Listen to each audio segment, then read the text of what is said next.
Hey everybody, welcome back to A Higher Future. I'm UBC Mignetti, as always, and I'm here with Dr. Nicole Gravagna. How are you? Good morning, UB. Who are we talking with Yeah. today? So we are talking to Terese Lamb. She's the Chief People Officer of Wind River, coming to us live from Australia. Hello, how are you? Hi, Evie. Hi, Nicole. I'm so humbled to be here. Thank you so much for inviting me. Oh, absolutely. No, it's our pleasure and excited about this conversation because it's really focused on change. And I think everybody is knows exactly what that means now, given the last year. But let's start with Wind River. There's some cool, innovative things that you all are trying to do. It aligns with kind of what we're trying to do in terms of using technology. But yeah, tell us a little bit about what's going on at Wind River. Yeah, no, great question. So I started with at Wind River in 2019 when we just split out from Intel. So we're owned by a PE company called TPG, and we've been going through transformation since then. We're transforming our business model, transforming our culture, transforming the way that we do things, transforming, embracing technology ourselves, but also really more importantly, transforming our product. And so, when we think about the technology that, we've been known as embedded in the embedded space, real-time operating system, we're really moving and creating a new space around intelligent systems and what we call the machine economy. And so it's the intersection of, machine technology and the people and help, using technology to really help us make, better decisions, move faster, go to market faster as well. So yeah, it's a really exciting time to be part of the company. And so I wonder, you have this innovative company and you're in the people side of the innovative company. And so how do you at this company, but also from your own perspective, because you have personally gone through a number of acquisitions and then a divestment out of Intel.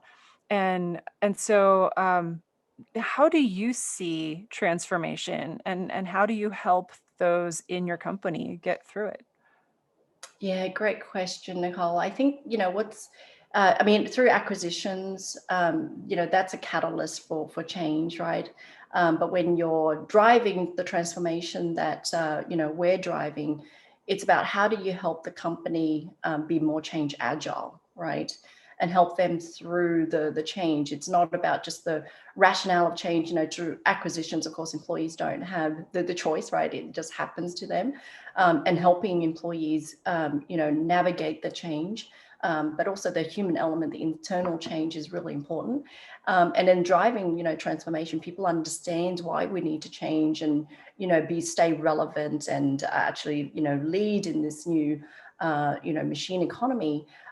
It's really important that, we help the people go through the change or be change agile, what I call change agile.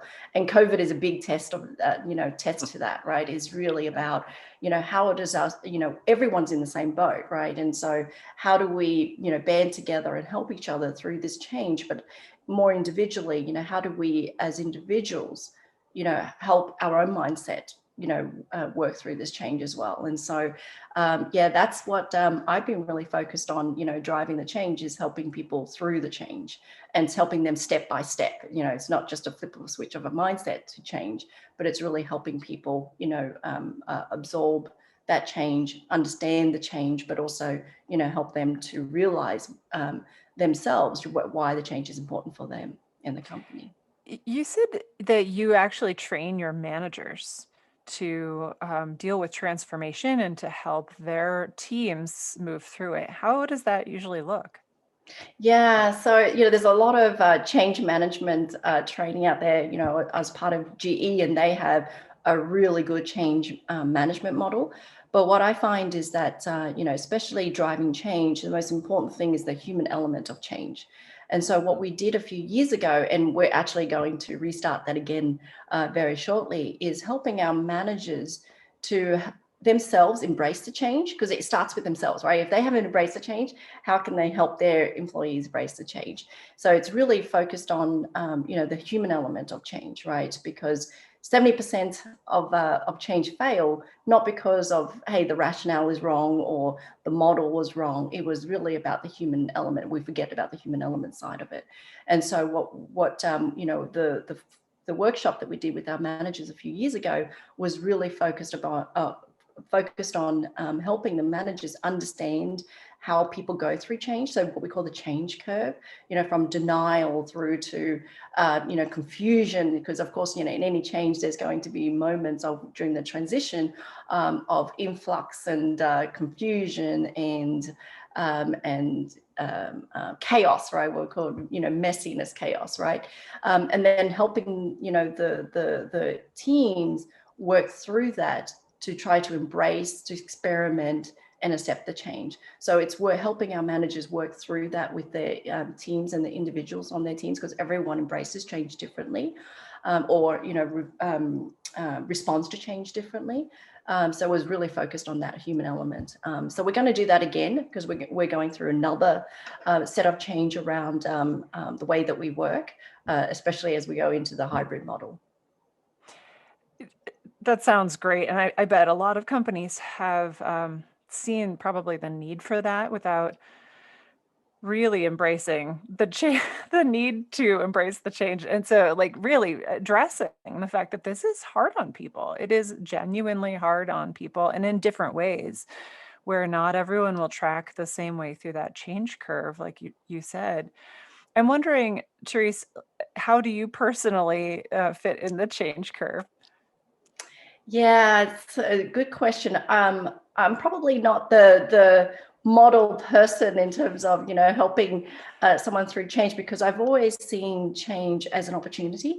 I actually go out there seeking change because I get bored pretty quickly. So I go and say, okay, well, what's the next thing, right? And so I see change as an opportunity for growth and learning.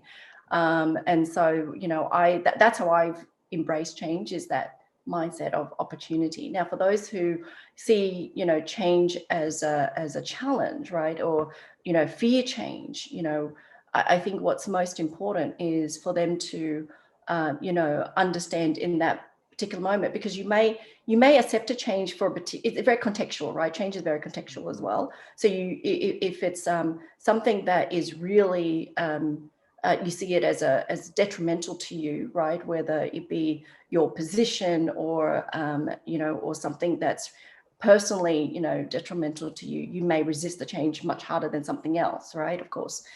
So I think, you know, it's important to understand really the why. Ask yourself the why, right? And project yourself also in, hey, you know, what could this mean for me, right? What could this do for me? And understand that you know, you can control your emotions and how you respond to that change, because you cannot, you know, change sometimes is put upon us, right? Many times put upon us, right? Like COVID, you know, we didn't have any control of that, but you can control your emotions. You can control how you think and you act and how you respond. So I think it starts with that, right? Having a realization of the why, having a realization of what can I get out of this, and really taking control of that is the first step. It's hard not to feel like someone's sabotaging you, right? When Mm-hmm. so you're like, I'm tracking down my career path, and look at all these sabotaging things that are happening to me. And yeah, Yeah. that That ability for you to turn that into an opportunity as opposed to a sabotage is a big difference between you and some other folks. yeah. So it's that threat, right? Is a Mhm. threat of, you know, or not wanting to let go because you've got a great thing happening, right? And so you don't want that to be upset, right? Or someone to come in and upset that whole, you know, what you have around you. So yeah, there's so many different reasons. So that's why, you know, for me, change is a very personal, right? You can't. Yeah. It's not a, you know, one size fit all, you know, change model, or one size fit all, you know, from a manager point of view, you know, that you know, they approach it from a one size fit all approach. Yeah. What's your advice to other chief people officers or other people executives in this time when, you know, we just forced everyone to work from home and now we're pushing upon them a return to the office in one way or another? Yeah, I think uh, you know, in the last year, especially, you know, it's really forced us in HR to innovate and, you know, think differently, how, you know, we hire, for example, right? Where we hire, you know, can we hire remotely? You know, how do we use technology to hire as well? Because, you know, we thought Mhm. that things would, especially from Wind River, we were on a different trajectory of a hiring spree. We thought we'd take this opportunity to, you know, to do a hiring spree. But what it's done is, COVID's done is aspirated digital transformation. And what that has done has forced a lot of companies to hire more software engineers. And it's like, okay, we're, you know, we're all in it in the war for, you know, for software talent. And so, you know, how do we better use technology to hire? You know, how do we recognize people now that everyone's, you know, digital and now everyone's remote? How do we develop, you know, oh my gosh, you know, training was, okay, before you go to, you know, a classroom and, you know, you train in that perspective. But now how do you leverage technology and Zoom, for example, to develop and train and also collaborate? So it's really forced us HR to be innovative and creative, right? To help also look at how do we connect people in this digital world as well. So it's really put us, you know, all to test. But I've loved it. I've really enjoyed being, you know, in this sort of environment where, you know, you have to be creative and you have to think differently and think innovatively and experiment and say, okay, that doesn't work. We'll try something different. Yeah, I've really thrived in this. Yeah, in this moment. Well, yeah, you know,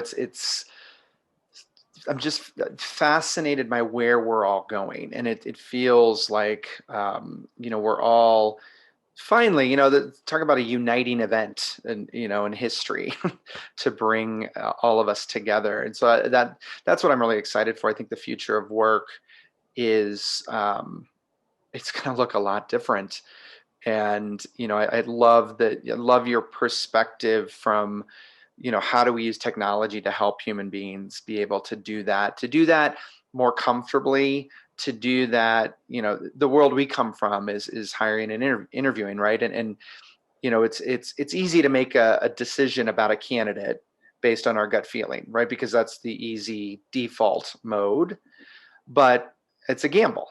And so how Mm-hmm. can we use technology to make that same easy decision, but make sure that that decision is confident, right? And that we're Mm-hmm. confident Mm-hmm. in it, and that we're hiring the right people, you know. And then to your point about change, how do we accept that change? You know, it is a mindset shift. I think that's what's the biggest thing here. I mean, I don't know. It's just fascinating. So I thank you for this conversation.